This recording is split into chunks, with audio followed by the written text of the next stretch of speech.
The perfectly manicured world of Alexander Sterling was about to be shattered. A world of polished marble, billion-dollar deals, and a ruthless pursuit of success, all of it built on a foundation of cold, calculated precision. What happens when a man who has meticulously controlled every aspect of his life suddenly finds the most unexpected and inconvenient truth standing right in front of him, sobbing in the arms of a woman he had long ago cast aside? Like this video and subscribe to our channel for more stories that will make you question everything you thought you knew. Alexander woke before 6 a.m., as was his custom, in his expansive penthouse overlooking Central Park. He went straight to the cool marble bathroom, splashing water on his face before staring at his reflection for a few seconds. He donned his perfectly tailored navy suit, selecting a pair of understated cufflinks, ready for another day of meetings. He knew he had a dinner with foreign investors that night and wanted to ensure nothing went off script. On his way to the garage, he checked a real estate market summary on his phone. All signs pointed to more profits, thanks to his company's expansion in Southampton. He slipped into his Maserati without a hint of emotion, thinking only of the French wine he planned to buy to impress his guests. The high-end organic market opened early for its most demanding clients. Alexander parked in his reserved spot, grabbed a small, polished metal cart, and headed directly to the wine cellar. He calmly selected 3 bottles, checking tasting notes on his phone. As he headed toward the imported cheese section, he noticed a strange commotion in the usually orderly aisles. From a distance, he saw a woman in cheap clothes, her hair in a messy bun, trying to calm a crying baby. He frowned, immediately recognizing the tense profile of Alara. He froze for a moment, feeling something he couldn't quite define. Perhaps it was contempt, or perhaps curiosity. He approached slowly, but didn't speak right away. He watched as Alara, visibly uncomfortable, counted coins in the palm of her hand, her face flushed with shame. The baby squirmed on her lap, whimpering. The cashier, impatient, shook his head and returned some items, saying something curtly that Alexander couldn't hear. Alara insisted, almost in a whisper, then tried to speak to the man behind her in line, who brusquely refused. Alexander felt his jaw clench. A wave of rage filled him, though he wasn't sure if it was for Alara for debasing herself in this way, or for himself for standing there and watching without intervening. Finally, he couldn't take it anymore. He took 2 long strides, his hand already balled into a fist, and called her name in a sharp voice. "Alara!" She turned, startled, her eyes wide, clutching the baby even tighter to her chest. The silence seemed to stretch on forever. The line behind them shifted. People began to stare, but the 2 of them remained motionless.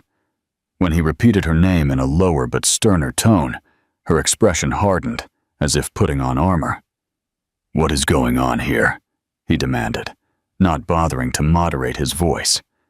The question sounded more like an accusation than a concern. Alara swallowed hard before responding. At first, her voice broke. She tried to compose herself, soothing the whimpering baby, and told him it was nothing, that she could handle it on her own. Alexander's blood boiled. It felt like a provocation, a pathetic attempt to maintain her wounded pride, even in this miserable situation. He moved closer until they were almost shoulder to shoulder, lowering his voice but not its harshness. "Don't lie to me. I saw you begging for money. Are you telling me this is normal now?" The cashier looked at them impatiently, muttering something to the next customer as the baby started crying again. Alara took a shaky breath and didn't answer right away. Alexander turned to the clerk and paid for her groceries without asking for her permission. Alara tried to stop him, saying, "I don't need your help." but he ignored her. He grabbed the bag and thrust it at her. "Get out with me, now," he ordered. She hesitated, her eyes filled with tears, but followed him out, almost dragged by the force of the situation.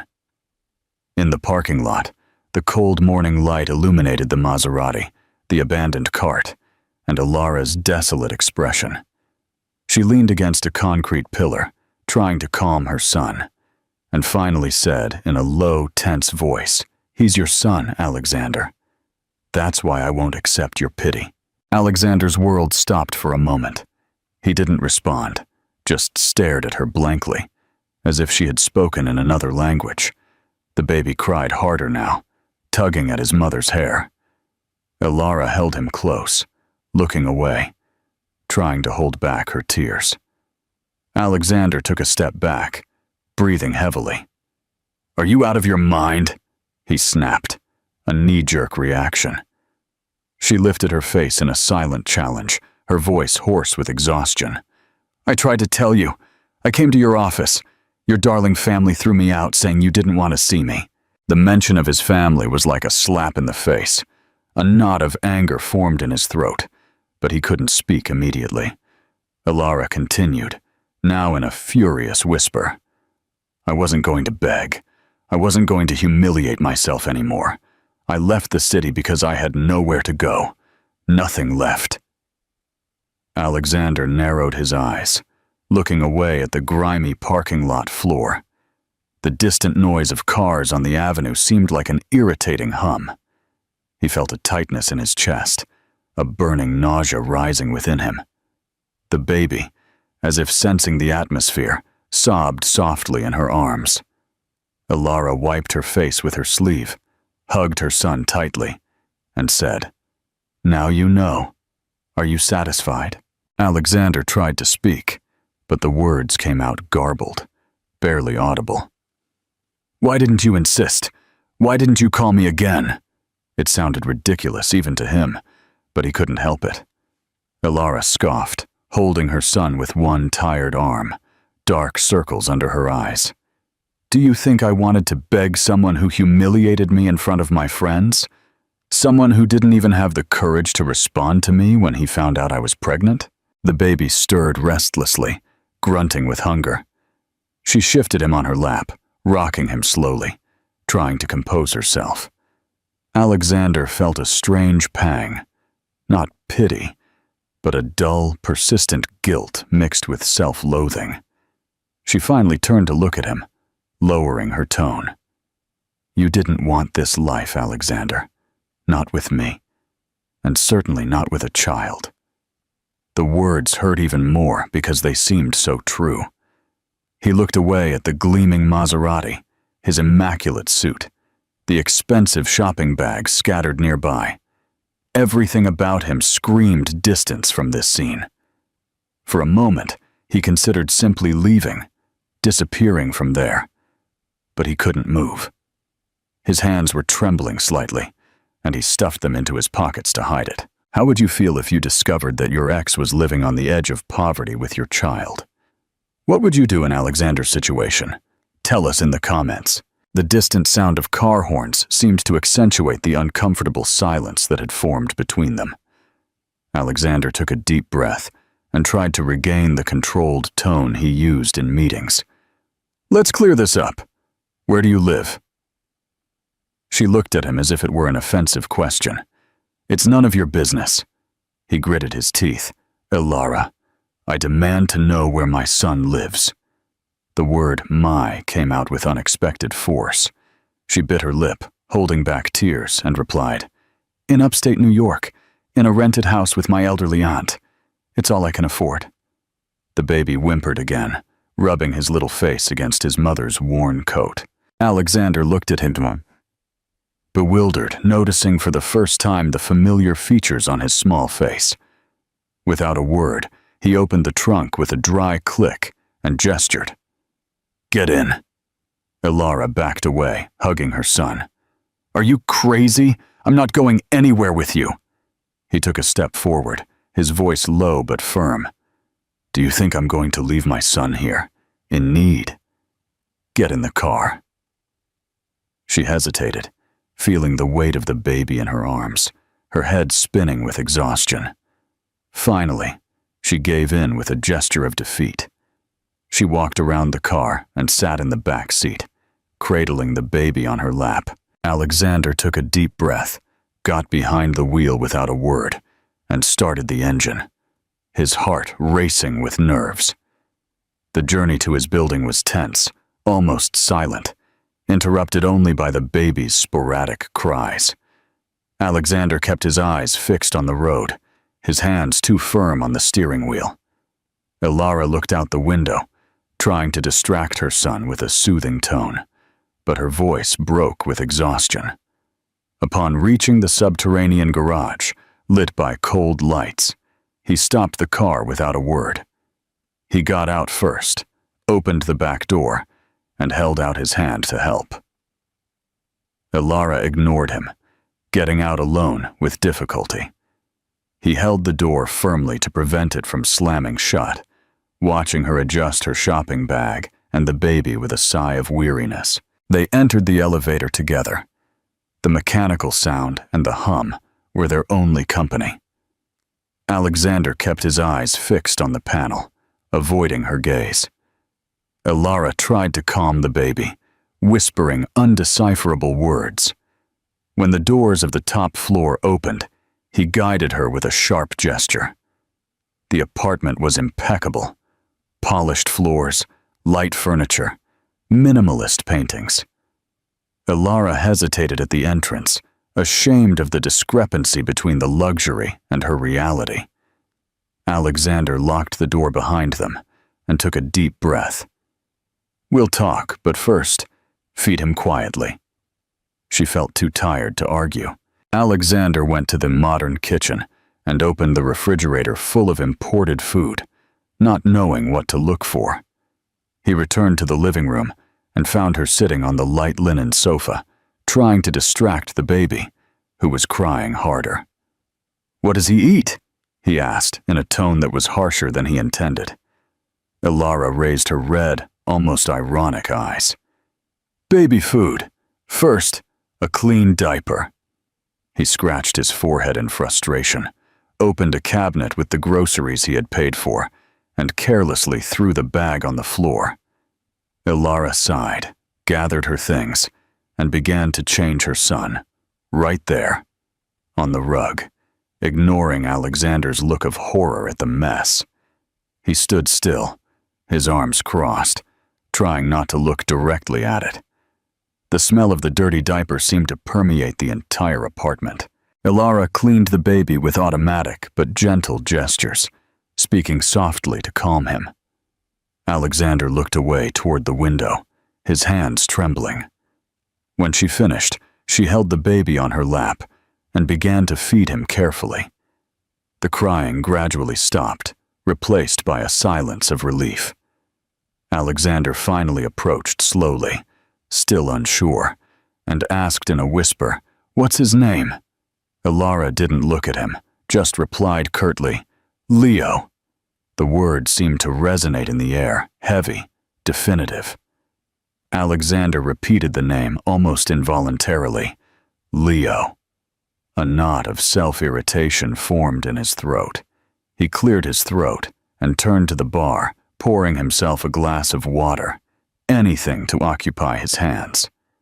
Ilara kept her gaze lowered, focused on giving her son his food. The sound of the spoon hitting the bowl was the only noise besides the soft hum of the air conditioning. Alexander finally asked in a lower voice, "Did you ever think of sending me a letter? Anything?" He sighed deeply. "What for? Do you think I could have gotten past your security and your family?" She broke eye contact with him. "I gave up. I'd rather take care of myself than beg again." He hit the glass against the counter harder than he intended. "You had no right." Ilara looked up with the baby in her arms, her face cold with fury. "Right? I did what I could with what was left. Do you think I wanted this? That I wanted to raise my son counting pennies?" Leo started crying again, as if sensing the tension. Ilara tried to calm him, rocking him slowly.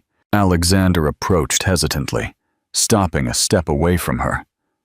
"Let me hold him." She looked at him suspiciously, but overwhelmed by exhaustion, she carefully handed the baby to him. Alexander took him in his arms, tense, as if he were holding something too fragile for him. The weight of Leo in his arms was a shock. He had never held a baby before. The child stirred, whimpering, his fists clenched. Alexander observed his round face, searching for his own features, feeling a tightness in his chest that was hard to define. Ilara watched in silence, too exhausted to continue arguing.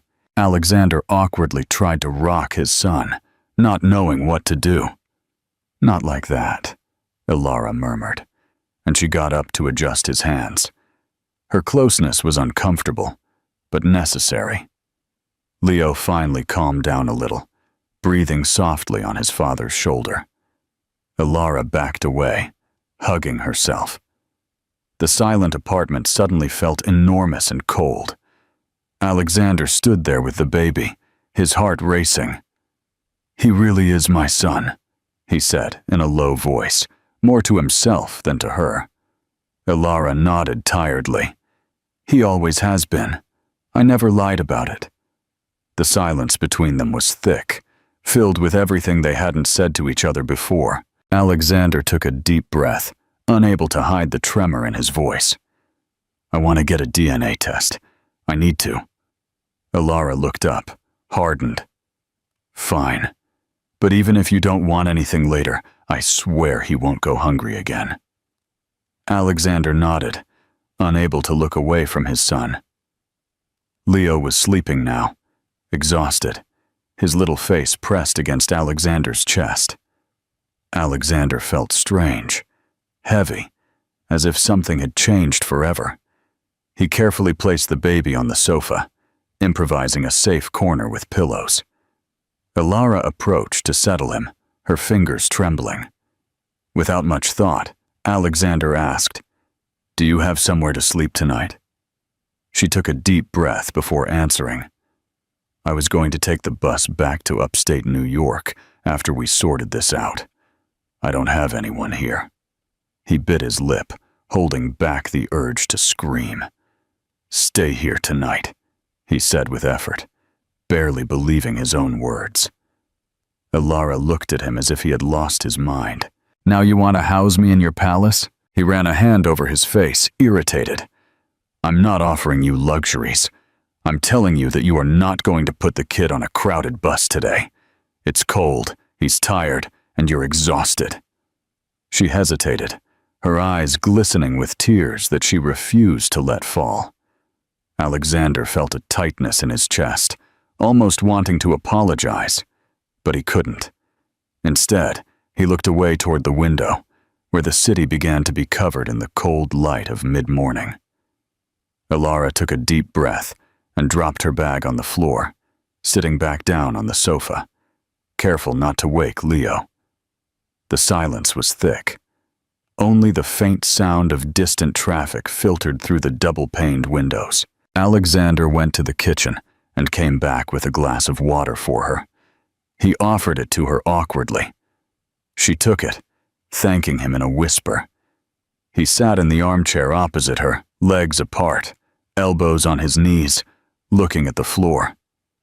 "I'll arrange the test today," he said dryly.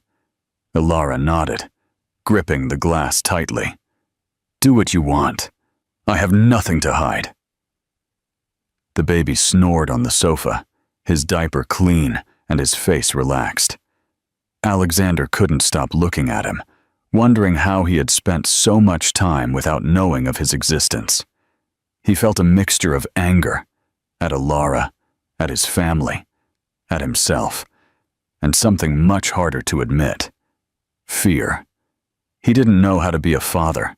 He didn't even know where to begin. What would you have done in Alexander's situation? Tell us in the comments. Ilara watched him with an ancestral weariness, as if she expected nothing more from him. "After the test, you decide what you want to do," she said in a firm but shaky voice. Alexander didn't respond. He simply clenched his fists, trying to contain the trembling that threatened to betray him. The rest of the morning passed in a tense, silent atmosphere. Alexander called his lawyer to get the contact information for a lab that could perform the DNA test urgently and with complete confidentiality. He spoke in a low voice in the hallway so as not to wake the baby. When he returned, Ilara was leaning on the arm of the sofa with her eyes closed, hugging Leo as if he were the last thing in the world. Alexander leaned against the wall with his arms crossed, observing the scene. For the first time, he noticed the deep circles under her eyes, her bad haircut, and her cheap clothes. She didn't look like the elegant woman he had humiliated in the city years ago. The lab delivery person arrived in the early afternoon. The technician was professional and discreet. Alexander supervised the entire process with a coldness that bordered on discomfort, avoiding direct eye contact with Ilara. She cooperated without complaint, holding Leo carefully while they collected the material.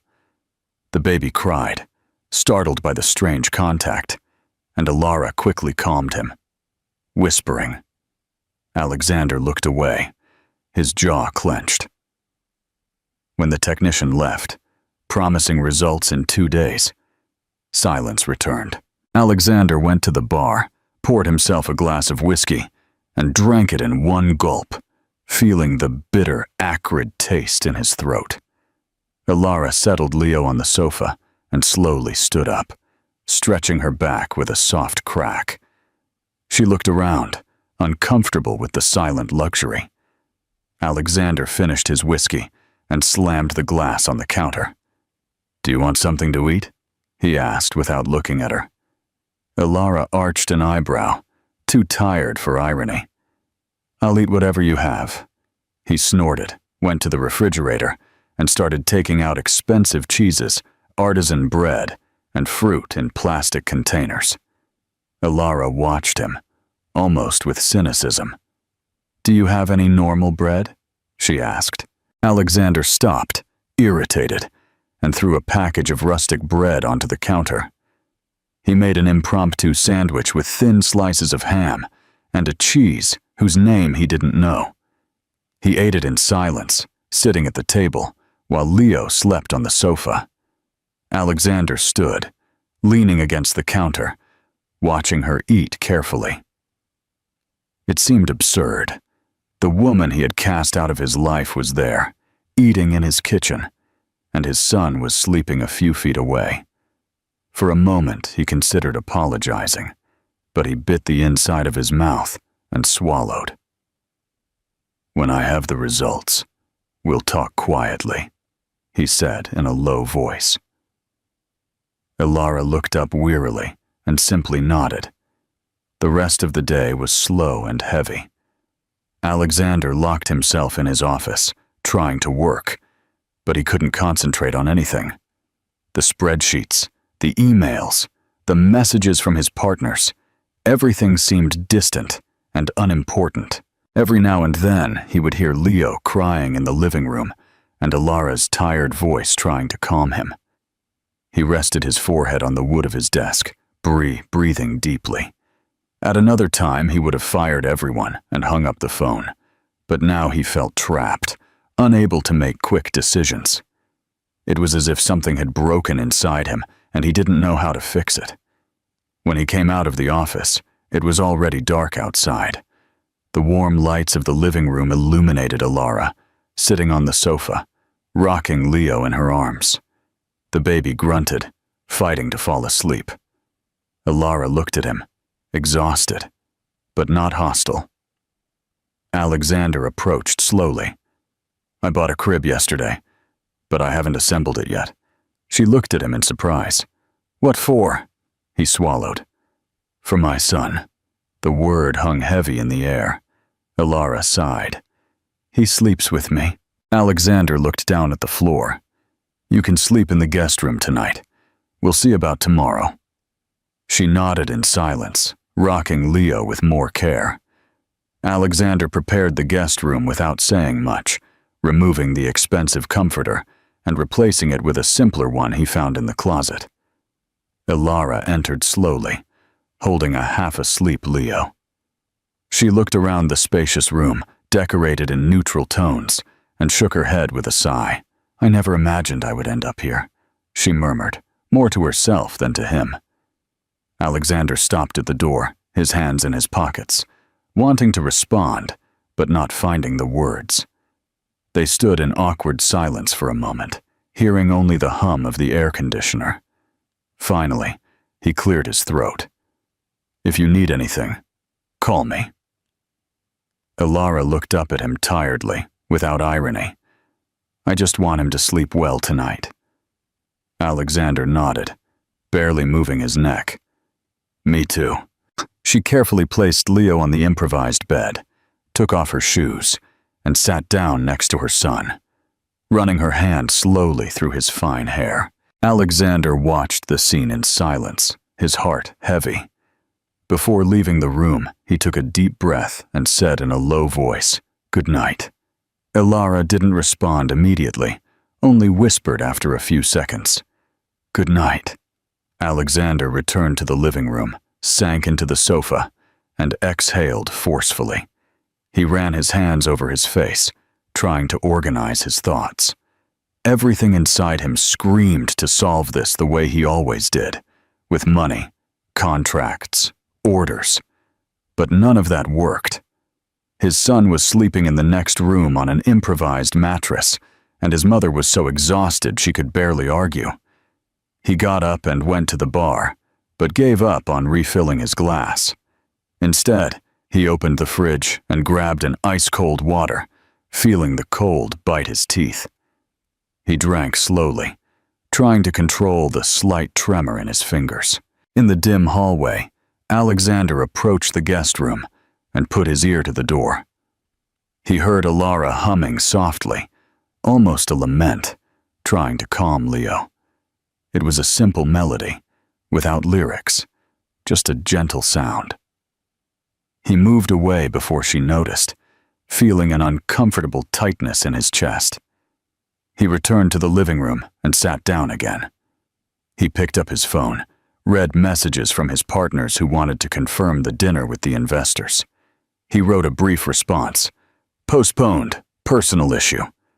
Then he threw the phone onto the coffee table and stayed there, motionless, listening to the ticking of the clock and the dull noise of the city. The night passed slowly. Alexander couldn't sleep. He lay on the sofa, still in his suit, with no desire to go to his bedroom. He stared at the ceiling, remembering old arguments with Ilara, the laughter at the beginning, the party in the city where everything went wrong. He remembered her expression when he made that humiliating joke in front of his friends. To this day, he didn't know why he had done it. Perhaps to assert himself, to not seem weak. Now, seeing where they had ended up, it all seemed ridiculous. He ran a hand over his face, angry with himself. He wished he could erase it. Around 3 in the morning, Alexander got up. He went to the kitchen, drank more water, and leaned against the doorframe of the hallway that led to the guest room. He stood there, listening to the silence. He didn't dare to knock. He imagined Ilara curled up next to her son, not sleeping, without a real home in the city. He wondered how he would explain it to anyone, to his friends, to his partners. He felt a pang of shame for having worried about that. He closed his eyes and took a deep breath. In a low voice, almost soundlessly, he murmured, "My son." It was the first time he had let the phrase form completely in his head. At dawn, Alexander was still awake. He made a strong coffee in the kitchen. The aroma filled the silent space. He tried not to make too much noise, but the soft creak of a door made him turn around. Ilara appeared in the hallway, disheveled, with Leo in her arms. The child rubbed his eyes, sleepy. Ilara was pale, her shirt wrinkled, and her hair tied up haphazardly. They looked at each other in silence for a few seconds, embarrassed by the forced intimacy. Alexander broke the ice. "Do you want some coffee?" She nodded wearily, carefully settling the baby on her lap. He took an extra mug and filled it halfway. Elara sat down slowly on one of the high stools. Leo snuggled against her chest, already crying for food. Alexander opened the bag from the day before and took out a small jar of baby food, handing it to her without a word. Elara took it, murmuring a faint, "Thanks." While she fed the baby, Alexander leaned against the counter, watching in silence. He wanted to ask her so many things about upstate New York, about her family, about how they had gotten to this point. But nothing came out. He just stood there, feeling the cold of the kitchen and the bitter smell of coffee filling the air. Leo finished eating and snuggled against his mother, satisfied, but still drowsy. Elara slowly ran her hand over his head, her gaze lost on the floor. Alexander cleared his throat. "The lab will send the results tomorrow or the day after." She nodded without emotion. "Okay." He wanted to justify himself, to say it wasn't because he mistrusted her, but he couldn't. Instead, he turned to wash the mug, scrubbing too hard. The sound of the water hitting the dishes seemed too loud in the uncomfortable silence of the kitchen. When he turned off the faucet, he took a deep breath before he spoke. "You're staying here until we figure this out. I'm not going to let you go to upstate New York right now." Elara looked up, surprised. "Do you think you can give me orders?" He controlled his anger before it flared up. "It's not that. It's for Leo's safety and comfort." The name Leo still sounded strange to him. Elara watched him for a moment, considering if it was worth fighting. Finally, she sighed. "Only until the test results come out." Alexander nodded, swallowing with difficulty. "Only until the test," he repeated without looking at her. The atmosphere remained tense for the rest of the morning. Alexander went out to take some calls on the balcony, speaking in a low voice with his lawyer and the hotel managers. Although he tried to maintain a calm and professional tone, his mind returned to the apartment. He still saw a tired Elara and his son sleeping in the guest room. When he finished his calls, he slowly returned inside. He took off his jacket and left it on the armchair. Elara was in the living room, sitting on the floor with Leo on her lap, holding up a colorful rattle that seemed out of place in the sophisticated environment. Alexander stood in the doorway, watching without being seen. Elara spoke softly to the baby, smiling slightly when he shook the toy. It was a small and fragile smile, but genuine, something Alexander hadn't seen in years. He felt an uncomfortable pang in his chest, mixed with regret. Finally, he cleared his throat. She became serious again, her smile vanishing. "I have to take care of some things, but I'll be back for lunch. Don't leave." Elara raised an eyebrow. "I thought it was an order." Alexander hesitated. "It's a request." She simply nodded, hugging Leo more tightly. Alexander left the apartment without another word. He took the elevator alone and saw himself in the mirrored walls. The man in the impeccable suit seemed strange to him in that moment. When he reached the garage, he took a deep breath before getting into the car. He drove through the still busy streets of New York, but he didn't pay attention to anything. The traffic lights, the hurried pedestrians, the luxury storefronts. Everything seemed distant, irrelevant. He stopped at a red light and gripped the steering wheel tightly. "My son," he repeated in a low voice, as if trying to convince himself. Instead of going straight to the office, Alexander took a longer detour, passing through old neighborhoods he had avoided for years. He saw chipped facades, clotheslines full of colorful clothes, people chatting on the sidewalks. He imagined Elara walking on streets like these, trying to pay rent, taking care of a sick or hungry baby alone. The thought filled him with something akin to shame. He remembered the times he had told his friends that she didn't fit into his world. His stomach churned. When he finally decided to turn back, he called his lawyer. The voice on the other end sounded too cheerful, a sharp contrast to Alexander's somber tone. The lawyer started talking about contracts, investments, and the potential sale of a property in Valencia. Alexander listened in silence for a few seconds before interrupting him. "Postpone everything. I'm not in the mood for this right now." The lawyer protested, surprised, but Alexander offered no explanations. He hung up without asking any more questions. He stood there for a few seconds with the phone in his hand, breathing with difficulty. He rested his forehead on the steering wheel, trying to calm down. He wasn't one to postpone commitments. He hated the idea of appearing weak or unstable, but that day, nothing seemed more urgent than solving the matter at hand. Upon arriving at the building, he parked carelessly, slamming the door. He greeted the doorman with a brief gesture and entered the elevator without a word. As he ascended, he felt his heart rate quicken. He didn't know how to look at Alara again. He considered apologizing, but it seemed impossible to say the words. When the door opened, he took a deep breath before entering the apartment. He found Alara lying on the sofa and Leo sleeping on her chest, both exhausted. For a moment, he just stood there, watching, trying to imprint that image in his memory as something he wasn't sure he would ever have again. Alexander dropped his keys on the entryway table with a dry thud that made Alara slowly open her eyes.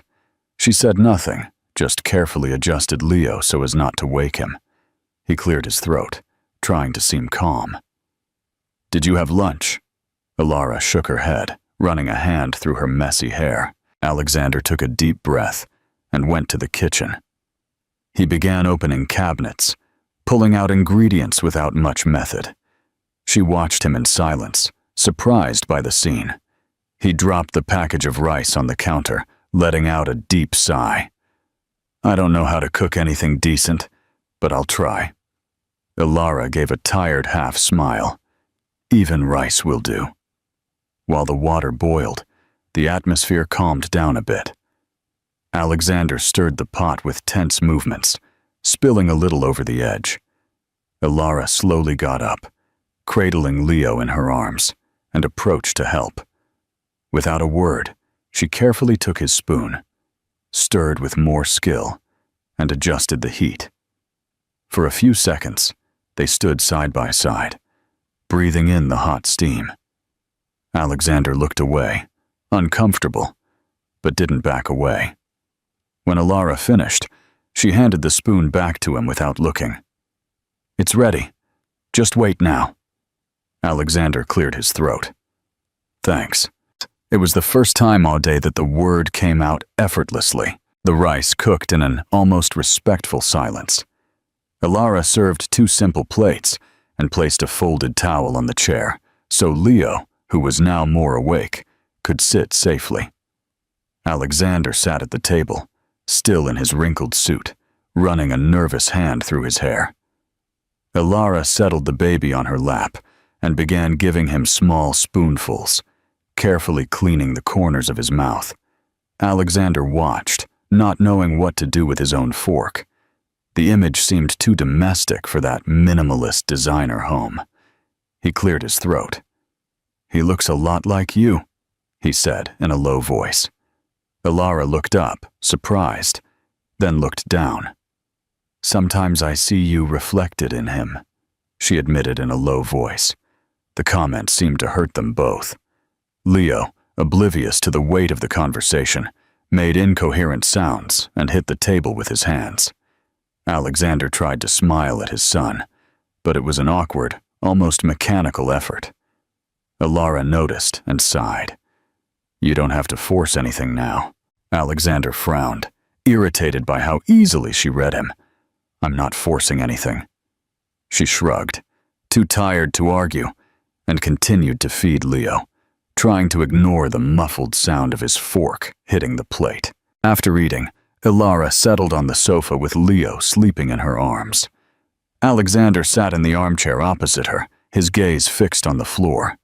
The silence between them was comfortable but heavy, with a weight that neither wanted to break. Alexander took out his watch, remembering the postponed commitments, but he felt that for now, nothing mattered more than this. He thought about his words about pride, about things from the past. He tried to muster the courage to speak, but couldn't find an easy way to start. Finally, after a few minutes, he raised his head and said, "I'm going to hire a lawyer to handle the custody. I want to do this. Everything will be fine." Alara looked at him in surprise, but didn't react immediately. "You don't have to worry about that now," she replied in a low voice. "What I want is for him to have a real family, not just paperwork." Alexander nodded, feeling there was more truth in those words than he was willing to admit. The afternoon sun streamed through the windows, illuminating the scene with a warm, almost soft light, different from what he had imagined for this encounter. Alexander's phone rang, breaking the delicate atmosphere. He looked at the screen and saw his assistant's name. He answered with a "yes." The voice on the other end spoke quickly about a problem at the hotel in Southampton, something urgent that required an immediate solution. Alexander closed his eyes for a moment, feeling the weight of responsibility return to his shoulders. "I'll handle that later," he replied, hanging up. He put the phone in his pants pocket and looked back at Alara, who was watching the scene with a mix of understanding and sadness. "You can't run from your commitments forever," she said in an almost firm tone. Alexander sighed. "I know, but not today." He stood up, went to the window, and contemplated the city, which was starting to come alive as the afternoon passed. The orange and gray horizon seemed like an invitation and a prison at the same time. "I'm going to try to change," he said, without turning around. Alara also stood up, carefully picking up the baby. "I want to believe that." The simple phrase seemed to carry immense weight.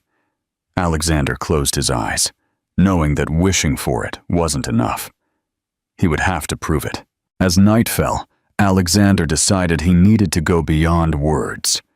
He called a real estate agent in upstate New York and asked about houses for sale in the area.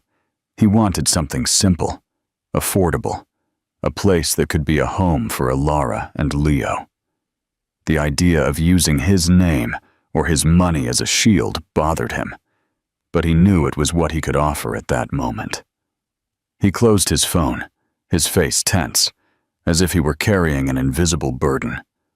Alara watched him in silence, sitting on the sofa with her son sleeping on her lap. Later, he called her into the makeshift office in the living room. He opened his laptop and showed her some options. "They're not palaces, but they're within a budget we can maintain without drawing attention." Alara studied the photos with an impassive face, trying to contain her emotion. "Do you really want to do this?" Alexander nodded. "It's not just about the money. I want us to build something real for him." She looked at him for a moment, as if trying to decipher the meaning of his decision. Finally, she murmured, "Let's try." The promise was simple, but it held a faint hope that neither of them dared to abandon. That night, Alexander couldn't sleep. He lay on the sofa, his gaze fixed on the white ceiling, his hands crossed over his chest.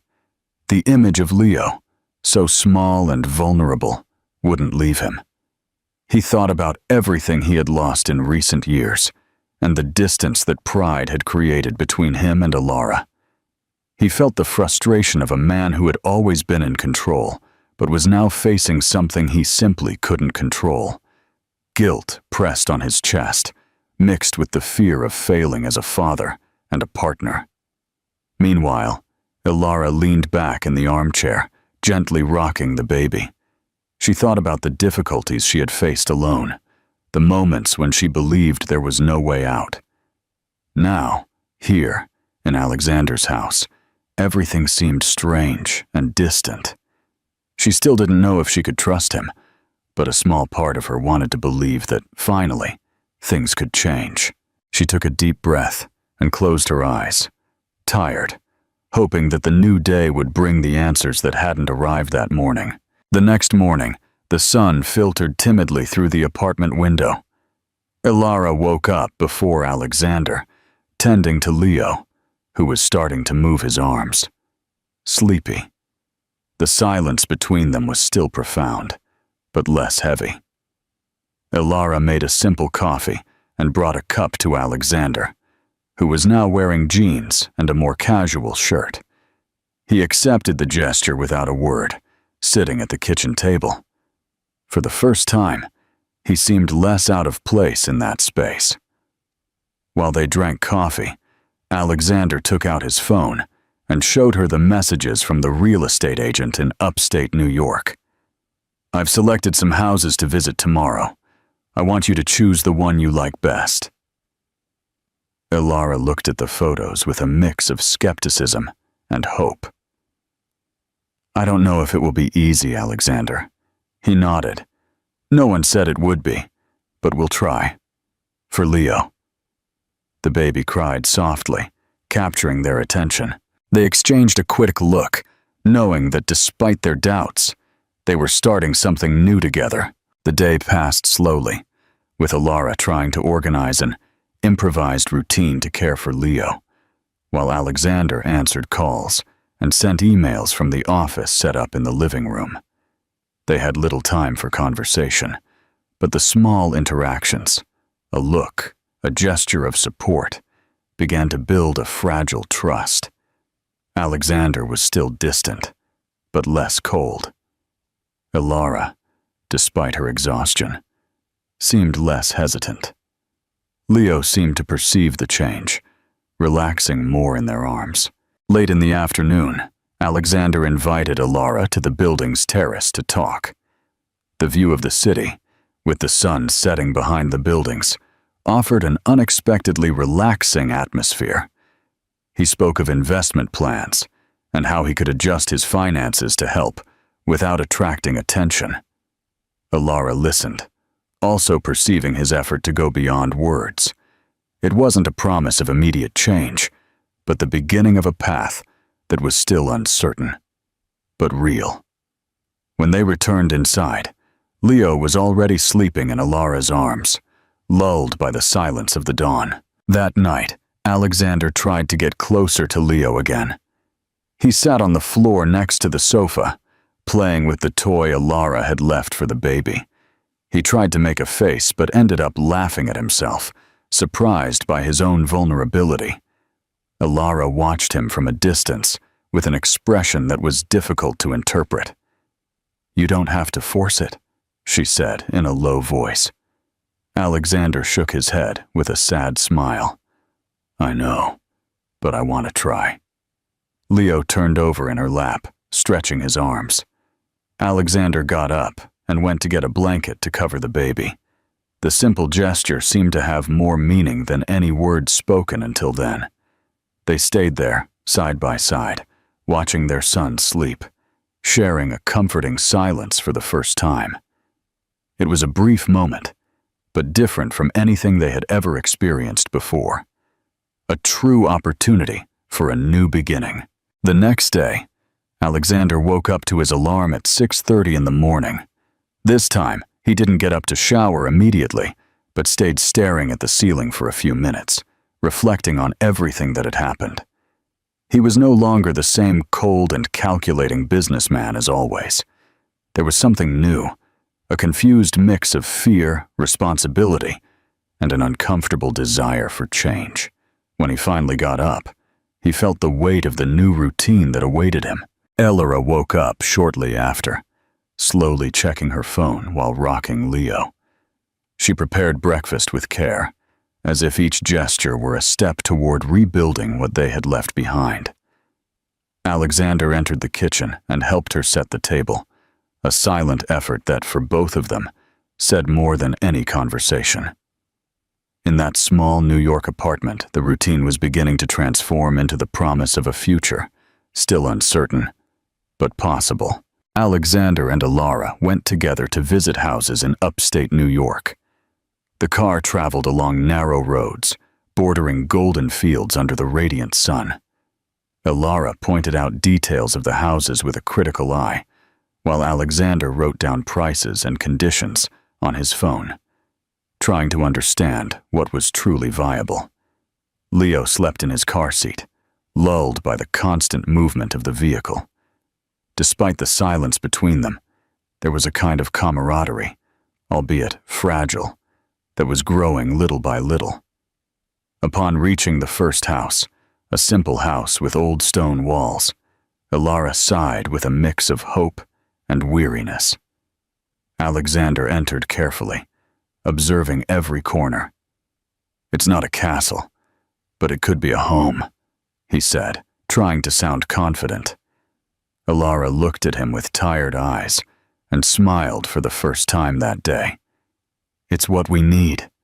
The promise seemed small, but real, a step beyond the pride and the past that had separated them. During the tour of the house, Alexander realized how disconnected he was from Ilara's reality. While he counted notes and evaluated technical details, she worried about the neighborhood, access to school, and whether the place would be safe for Leo to play. There was an urgency and a simplicity to her speech that disconcerted him. He remained silent, trying to absorb this world he had always ignored. On the way back to the city, Ilara broke the silence for the first time in hours. "Thank you for this, for being here, for trying." Alexander turned his head with a tired smile at the corner of his lips. "I should have done it sooner." She looked at him in surprise. "There was no room for this before. Now, maybe there is." The silence returned, but it was a different silence, full of possibilities, even though the path was still long. Upon arriving in New York, the apartment seemed smaller, but cozier. Ilara entered first, carefully taking off her shoes. Alexander turned off the car and stayed, looking at the gray sky, feeling the weight of the day. In that moment, he understood that the life he had built could be different, less lonely, if he allowed himself. But the fear of failure still weighed on him like a constant shadow. Inside the apartment, Ilara put Leo to bed in the guest room. Alexander helped assemble the makeshift crib, trying to learn something he had never learned. They didn't talk much, but the gesture said it all. A man who put aside his usual coldness to take care of the son he had just met. It was a small but significant beginning, a true opportunity for redemption that Alexander had not yet achieved.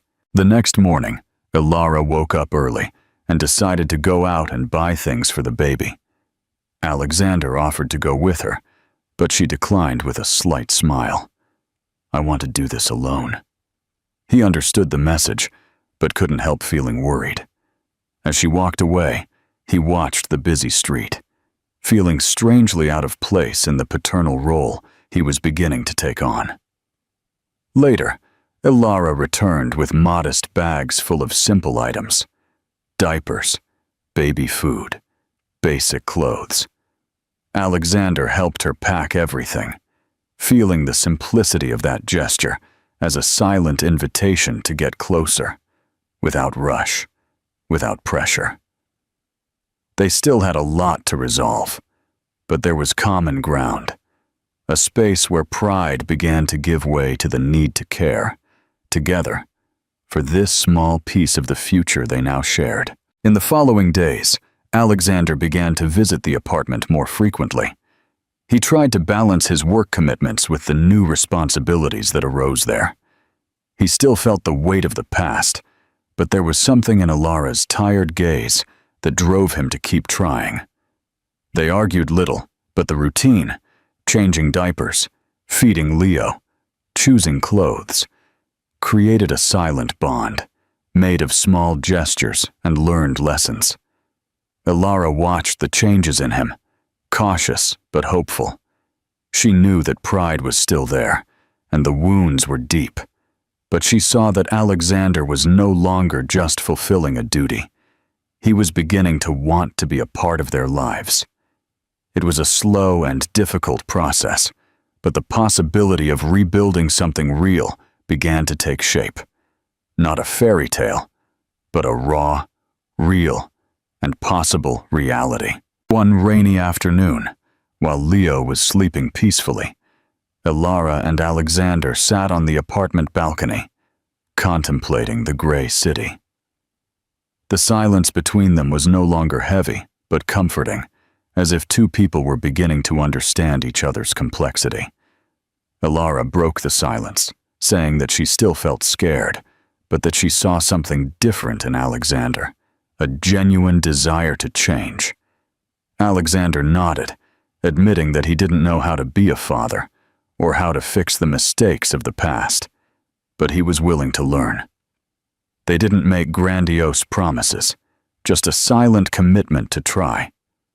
The rain fell softly, washing the city's concrete as they began to build a new kind of family, brick by brick. In the following days, Alexander began to share sleepless nights with Ilara, taking turns caring for Leo when he cried. He felt uncomfortable but determined. Over time, he learned to interpret his son's crying, to change diapers with more confidence, and to understand when the child just wanted to be held. Ilara, in turn, began to relax a little, recognizing his sincere efforts. Despite the difficult days and the doubts, something new blossomed between them, a shared routine that, although still marked by the distance of the past, brought hope for reconstruction. It wasn't an instant love, but an alliance of survival and care that, with patience, could become something more. When the DNA test results arrived, Alexander was alone in his office. The white envelope felt heavy in his hands. He opened it carefully, reading each line with wide eyes. The confirmation was absolute. Leo was his son. A mix of relief, guilt, and responsibility overwhelmed him. He took a deep breath and decided it was time to face everything. Late in the afternoon, he returned to the apartment with the paper in his hand. He found Ilara on the sofa, reading a book while Leo slept in his crib. He sat down next to her and handed her the document with a simple gesture. "It's official," he said. Ilara looked at the paper and then at him, saying nothing for a few seconds. Finally, she murmured, "Now the real work begins." Alexander nodded, feeling that for the first time, he was ready. In the following days, Alexander made concrete commitments.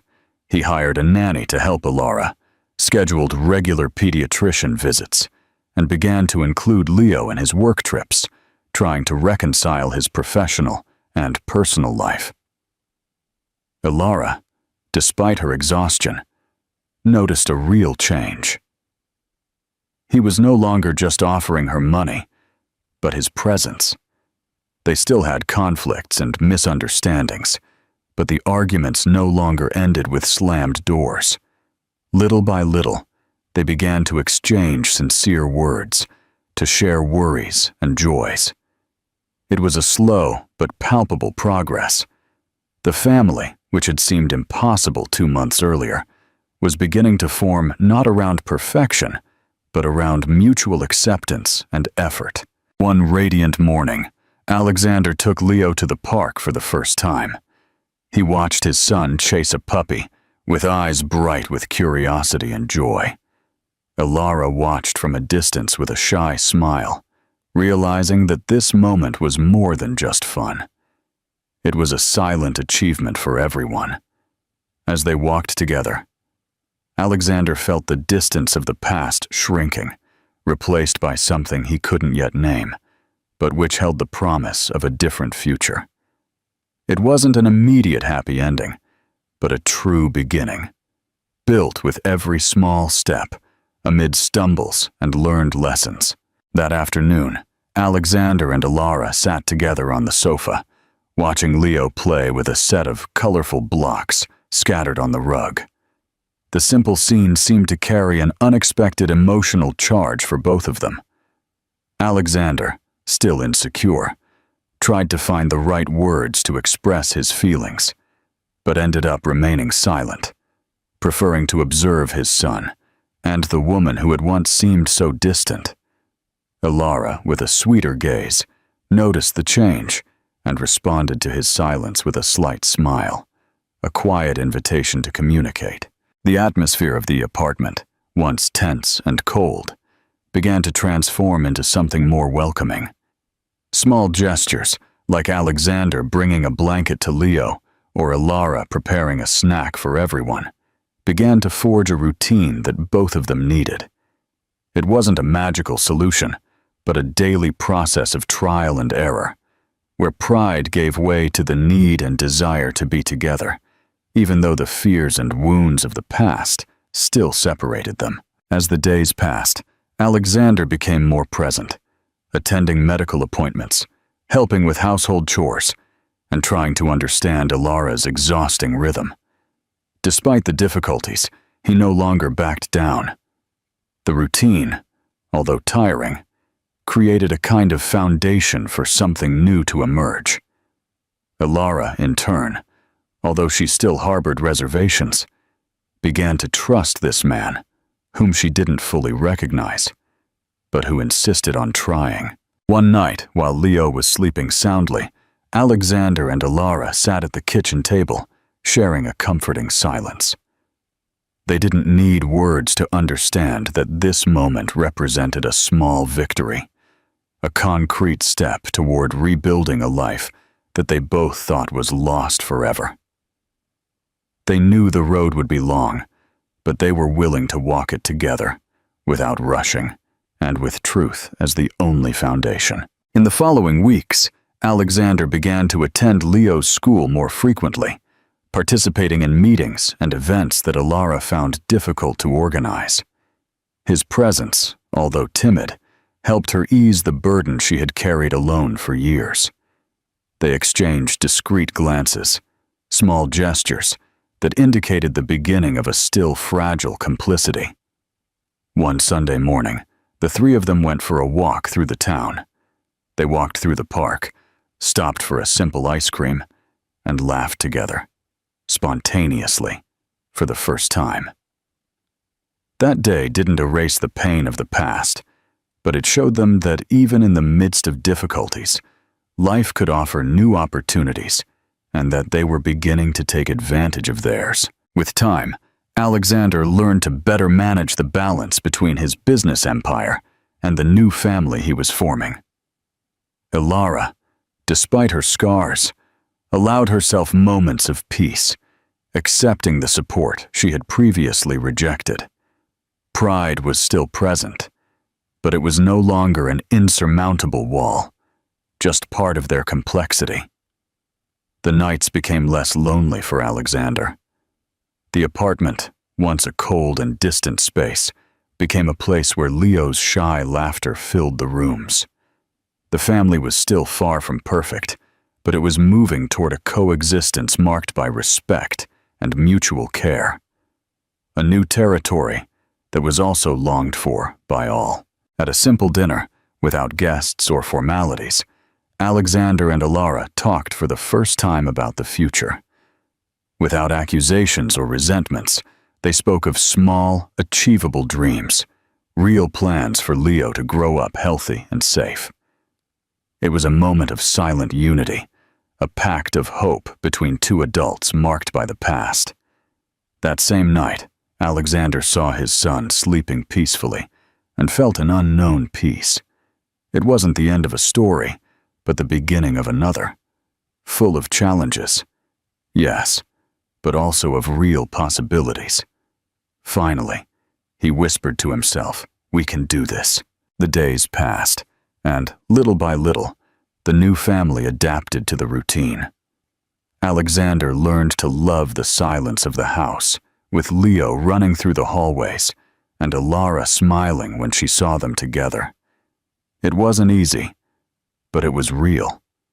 That moment showed that pride could be overcome with love, not a perfect love, but one that was enough to start over.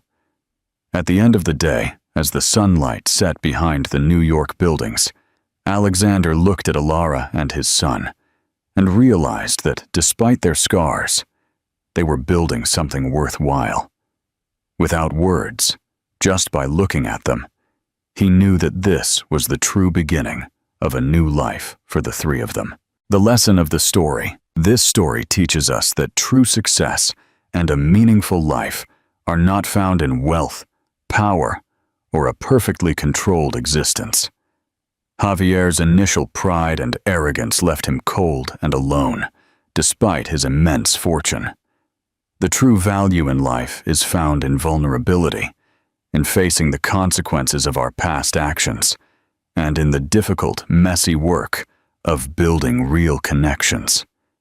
It is a lesson about the redemptive power of humility and the quiet, persistent effort of love. We must let go of pride to make room for family, and it is in that process that we discover a richness far greater than any material possession. A happy life isn't handed to us. It is built moment by moment with authenticity, courage, and a willingness to be present for the people who truly matter. Don't forget to leave a comment below and share your thoughts.